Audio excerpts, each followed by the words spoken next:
So now let's look at the system itself. And this slide is just the we're not broke slide. And you can see the increase in assets. This is net assets. Blue minus red equals green. That's how you do that. Blue, assets minus liabilities is net assets. So what we're going to spend time on is how much of the green line are really reserves that they have to play with, that they have discretion over. How much of this $1.1 billion? The answer is a lot less than that. It's certainly not all of it. Now, where are the assets, just as an aside? The brown are the buildings. Just UNH, just to give you a sense, UNH is about 59% of enrollment for the system, 65% of total assets. I looked at a lot of different metrics. From a researcher's point of view, from my point of view, UNH is about two-thirds. For most metrics, I think the rule of thumb, it's about two-thirds of the whole system. That's about the way it breaks down, give or take on different, but it's about two-thirds. So when we show the system, we're showing mostly UNH, but I'll point out some subtle differences. I will point out, and we'll be able to parse some of it out. But this is, when I ask, often a very simple question to me is, how is the university doing financially? And my question back would be, do you see construction cranes on campus? If the answer is yes, they're doing fine, I can go home. And that's about the way it is. And there's been a lot of new construction here on this campus. I've looked at you guys have had various different buildings that have gone up, which is all wonderful. But that's why the brown is getting bigger. And in general, it's good that assets are going up.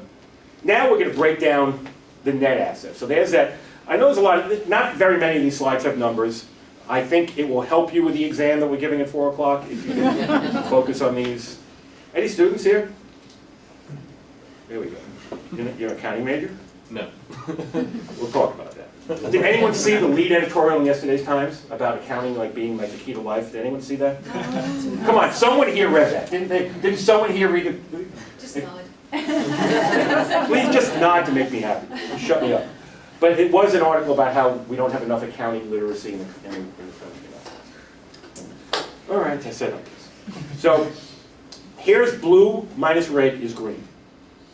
And so green is broken up into 4 different categories.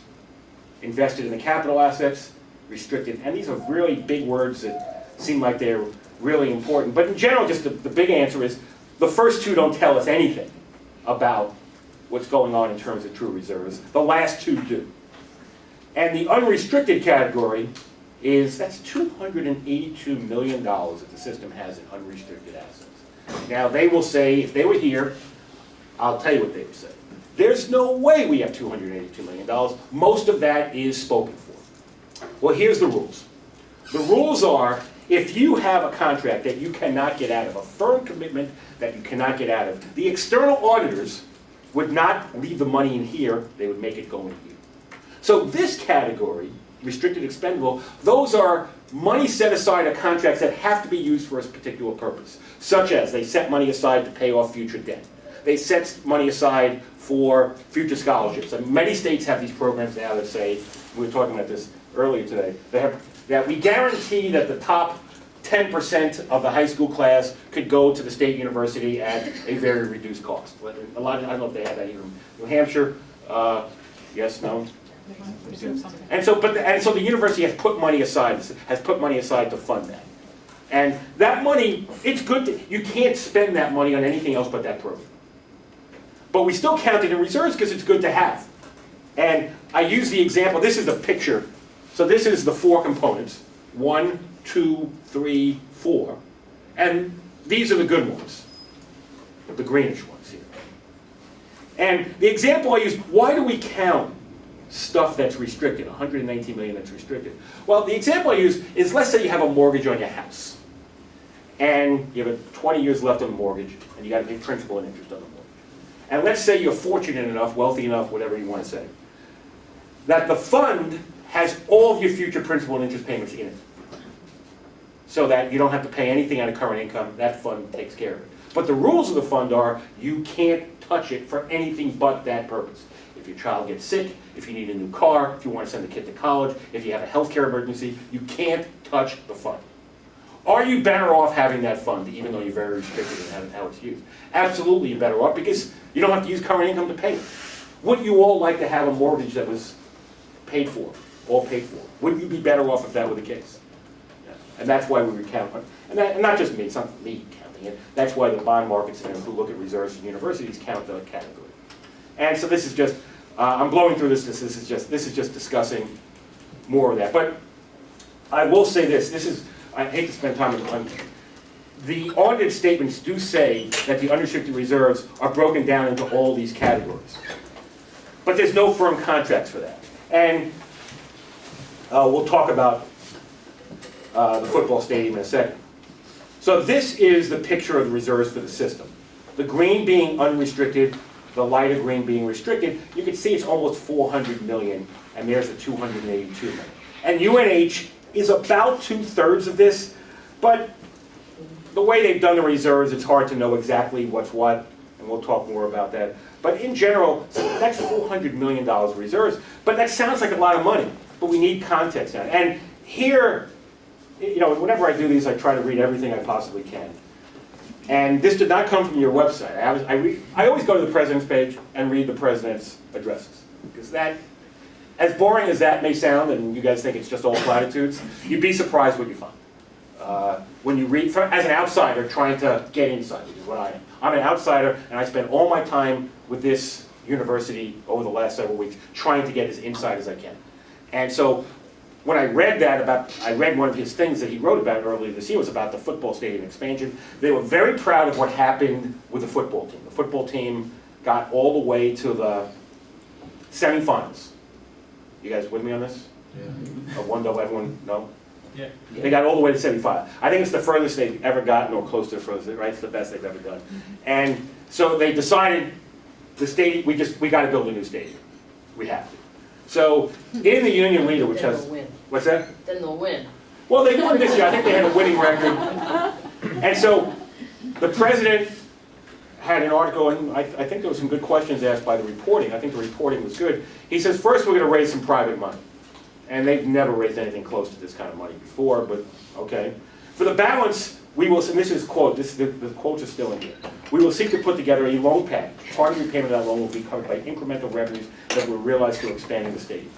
So the first thing he's saying is, all right, we need $20 million. We're going to borrow the money, but we'll be able to pay it back because there's going to be so much extra revenue from more people from ticket sales. And I'll show you that's just a fallacy. It's just not going to happen. But we'll look at that when we look at athletics. Then he does admit the plan calls for borrowing against $20 million in cash reserves. In essence, what are we using some of this green for? We're going to use it to get some money for the football stadium. And where do you think, and when the money gets borrowed, well, what if they don't raise the $5 million? What if they do not come after it's built? A little play on you know what movie I'm talking about. I mean, he's hoping if we have more seats, they'll just fill them up. I have never been to a football game here. I imagine many of you have, and I'm sure it's a wonderful event. But I'm not sure they're all good. I'm not so sure the seats are going to be filled. I think what's going to happen, without equivocation, that these reserves are going to be used to pay to pay off the loans, and it's just the right way to look at reserves. So the bottom line is, when you look at their statements, they do not list the football stadium as a use of these reserves, but I'll promise you this, they're going to use reserves to pay off the debt on that football stadium. I guarantee it.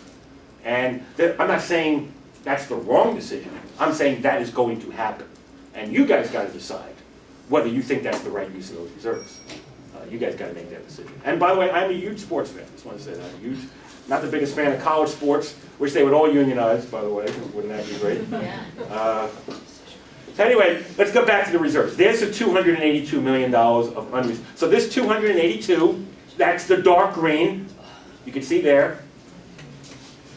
The 119, that's the lighter green. So that's 119, that's 282. So together, 400 million and change. We need context. How big is 401 million? So the context is the size of the place.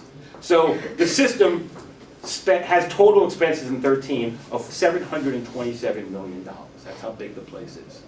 And so the context is reserves, numerator, expenses, denominator, 55%. That means 6 to 7 months. What does that mean? Let's say all the students stop paying tuition.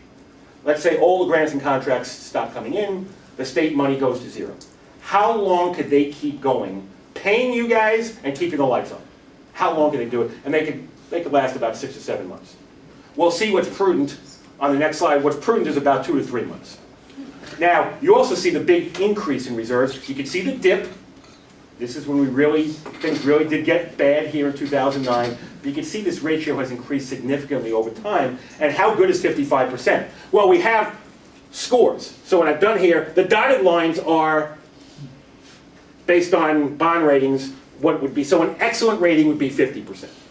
And this is the 55% we're at now. So down here, when things were bad, it just got to the good range. Because you want to be about here. This is about 2 months of reserves right here. And you can see UNH, the system, has done nothing but increase those reserves over time, which is wonderful. Do they have too much debt? Well, they have borrowed a lot of money here. Reasons universities like this one and where I work borrow money is because they want to build new stuff, they have a lot of needs, they want to upgrade classrooms, they want to build new buildings. And the best way to do that, of course, is through donated funds. But it's hard, it's hard to generate those kind of funds from donations, so you wind up borrowing to fund building. And you can see here we're in the solid to good range. Because look how much, you can see down at the bottom, it's hard to see, there's $440 million of debt lying around. And they haven't borrowed anything in the last several years. There's been no major borrowing for the last 5 years or so. But still there's a lot of debt hanging around. What about revenues versus expenses? So if you could bear with me down here. Recurring revenues, recurring expenses. So this minus this, 795 minus 746 is 49. Then you got other stuff going on, and you get your change in net assets. Change in net assets is like net income in the for-profit world. It's profit. It's all the revenues minus all the expenses. And then we create a ratio, the net asset ratio. Here's my numerator, here's my denominator. 112 over 795 is 14%. What's considered excellent? 5%. These numbers are off the charts high. Then the question is always asked, okay, how much of those revenues and expenses, how much of that is paper stuff that's not cash? And here are the cash flows. And the cash flows before I get there, this is what we do. This is like a slide I would show in an intermediate accounting class. We'd start with a change in net assets.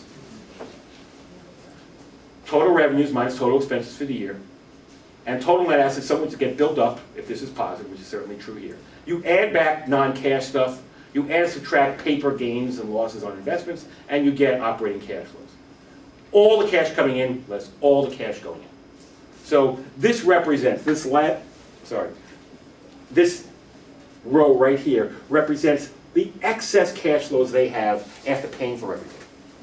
After paying all of you, after paying for electricity, after paying for everything. That's what they got left over, $90 million. So they generate 56, 66, 58, 86, 79. They're generating that much money at a system level every year. That's why the reserves are growing. That extra cash is going into reserves. And you can see a good cash flow ratio is 5%. These are off the chart high every year.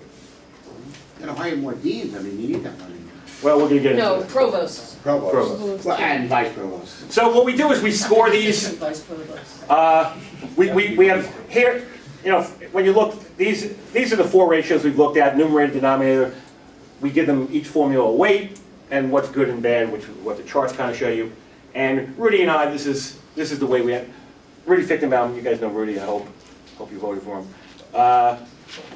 We developed this. We didn't develop this on our own. This is all based on work by KPMG, the accounting firm, and Moody's. We tweaked it to what we thought is right. They all have different, but everyone has it. It's very similar. And so what you're left with is a score. You get a score out of 5. 5 is perfect.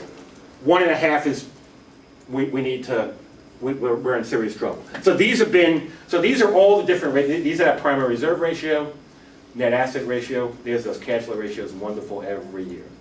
And so for the cash flow ratio, you see how you get, look at that, 5, 5, 5, 5, 5, 5. These ratios all above 5%. You get a perfect score of 5 every year. So it was down. And 3 is a solid number, but now it's at the highest it's ever been, 4.48.